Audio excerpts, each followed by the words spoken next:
वालेकुम वरकatuह। मैं YouTube friend family, कैसे हैं आप सब? उम्मीद करती हूँ आप सब लोग खैर खैरियत से होंगे, ईमान और तकवा की बेहतरीन हालतों में होंगे। अल्लाह ताला से दुआ है, अल्लाह ताला हमारे वक्त हमारी सलाहियतों में, हमारी ज़िंदगी में बरकत पैदा कर दे। इसी खूबसूरत सी दुआ के साथ मैं बढ़ूँगी जी आज की रेसिपी की तरफ, जो है जी बड़ी टेस्टी सी हम बना रहे हैं जी लच्छा पकौड़ा। इसे आप लच्छा पकौड़ा, थ्रेड पकौड़ा कुछ भी कह सकते हैं। उसके लिए मैंने 3 अदद बड़े साइज़ के आलू लिए हैं, 1 अदद प्याज ली है और 1 से 1.5 प्याली बेसन लिया है, 1/4 कप मैंने कॉर्नफ्लोर लिया है, पिसी काली मिर्च ली है, आधा चाय का चम्मच नमक लिया, 1.5 चाय का चम्मच पिसी लाल मिर्च ली, 1 चाय का चम्मच कुटी लाल मिर्च ली है, आधा चाय का चम्मच और हरा धनिया लिया मैंने हस्बे ज़रूरत इसको थोड़ा सा कलर देने के लिए।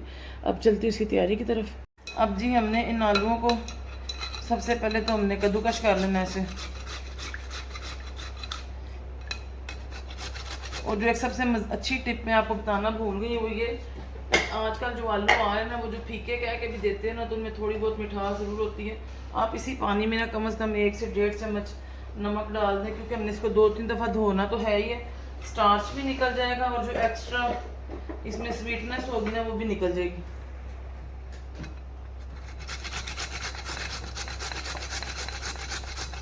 मैं वैसे तो चॉपर के साथ प्लेट आती है मेरे, उसमें इसको कद्दूकश कर सकती थी, लेकिन मैंने कहा कि वो तरीका आपको दिखाया जाए कि आप ये ना कह सकें कि हम बना नहीं सकते, हमारे पास चॉपर नहीं है इलेक्ट्रिक, या ये नहीं है या वो नहीं है। देखें ये तरीका आपके सामने है।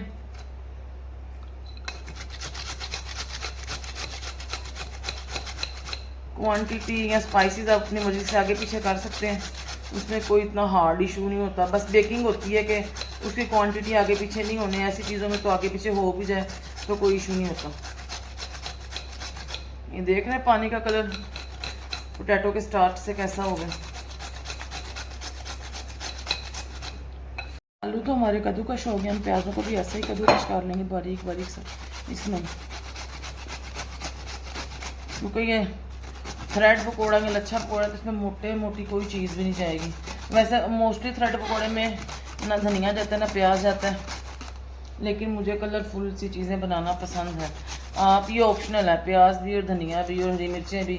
हरी मिर्चें वैसे तो आप ना ही डालें क्योंकि वो उसमें मोटी मोटी रहेंगी। हाँ अगर आप बहुत बारीक कद्दूकश करने में उनको माहिर हैं तो फिर आप डाल सकते हैं, लेकिन मैं चूँकि अपने बच्चों के लिए बना रही थी मैं तो हरी मिर्चें बिल्कुल नहीं डालेंगे। और आजकल की मिर्चें तो इतनी ज़्यादा स्पाइसी है ना कि वो बड़ों से भी नहीं खाई जाती, बहुत ही ज़्यादा स्पाइसी मिर्चें आ रही हैं। ये देखें जी पानी कैसा स्टार्ची सा हो गया, मैंने आपको ये दिखाना था। अब मैं इसको 3 से 4 दफ़ा धोऊंगी जब तक कि आलूओं का स्टार्च अच्छी तरह निकल ना जाए और पानी जो है ना इसका धुंधलापन ख़त्म ना हो जाए। देखें जी 3 से 4 पानी मैंने इसको धो दिए। अब इसमें मैं स्पाइसेस ऐड कर दूँगी, ज़्यादा स्पाइसेस इसमें नहीं जाते हैं।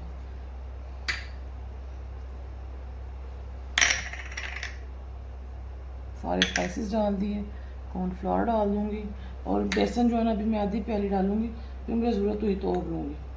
इसे मिक्स करूँगी, इसमें भी पानी नहीं डालना क्योंकि मैंने अब इनको धोया अच्छे तरीके से आलूओं को, तो ये आलू खुद पानी छोड़ेंगे। ये देखें ना जैसे जैसे मैं मिक्स करते जा रही हूँ आलू अपना पानी छोड़ते जा रहे हैं। अगर आप पानी डाल देंगे तो ये क्रंची नहीं बनेंगे, फिर ना ये जो है सोगी सोगी से बनेंगे और पकौड़ा तो फिर जितना क्रंची हो उतना उसको खाने में मज़ा आता है। ये मैं साथ इसमें थोड़ा सा हरा धनिया भी शामिल कर दूँगी। ये टोटली ऑप्शनल है, मैं आपको जैसे कि पहले बताया प्याज और धनिया टोटली ऑप्शनल है, आप डालना चाहें तो डालें, ना डालना चाहें तो ना डालें।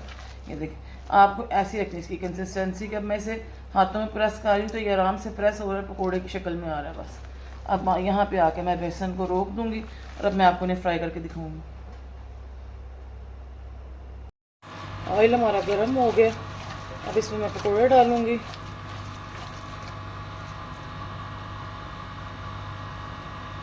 ये देखें इजीली मैं इसको पोर कर पा रही हूँ। इसे फ़ौरन ही आपने नहीं चलाना, इसे 5 से 10 मिनट हम छोड़ देंगे। जब ये बिल्कुल जो है ना थोड़े क्रंची हो जाएंगे, एक साइड से थोड़े पक जाएंगे, तब मैं इनका रुख चेंज करूँगी। वरना क्योंकि ये बहुत बारीक बारीक से जो है ना वो उसके थ्रेड हैं आलू के, तो वो जो है ना टूट जाएंगे और कढ़ाई में बिखर जाएंगे और फिर वो जो आलू की चिप्स ही बनेगी, आलू के पकौड़े नहीं बनेंगे। बस ये छोटी छोटी बातें होती हैं जिन्हें, बस ये छोटी छोटी जो है ना टिप्स एंड ट्रिक्स होती हैं जिन्हें फॉलो करके हम बना सकते हैं एक्यूरेट चीज़। वरना अल्हम्दुलिल्लाह मेरी तमाम माँ बहनों को कुकिंग तो आती है, अल्हम्दुलिल्लाह हर माँ बहन अपने घर में बेहतरीन कुकिंग करती है। तो बस ये छोटी छोटी चीज़ें होती हैं जो हम सीखते भी हैं और सिखाते भी हैं ताकि अच्छी कुकिंग कर सकें। अब मैं इसको 10 मिनट के लिए छोड़ दूँगी, इसके बाद मैं इसको करूँगी इसका रुख चेंज और फिर इसको 2 मिनट से पका के मैं इसको निकाल लूँगी। मिनट हो गया, आपको देखने इनकी लुक से ही पता लग गया होगा कि इनको थोड़ा रेस्ट आ गया। अब मैं इनको ये देखें पलटा पा रही हूँ बहुत आसानी से, ना ये टूट रहे हैं ना ये ख़राब हो रहे हैं। देखें एक साइड से ये पक गया, दूसरी साइड से पकाऊँगी और गोल्डन ब्राउन करके ना मैं इन्हें बाहर निकाल लूँगी।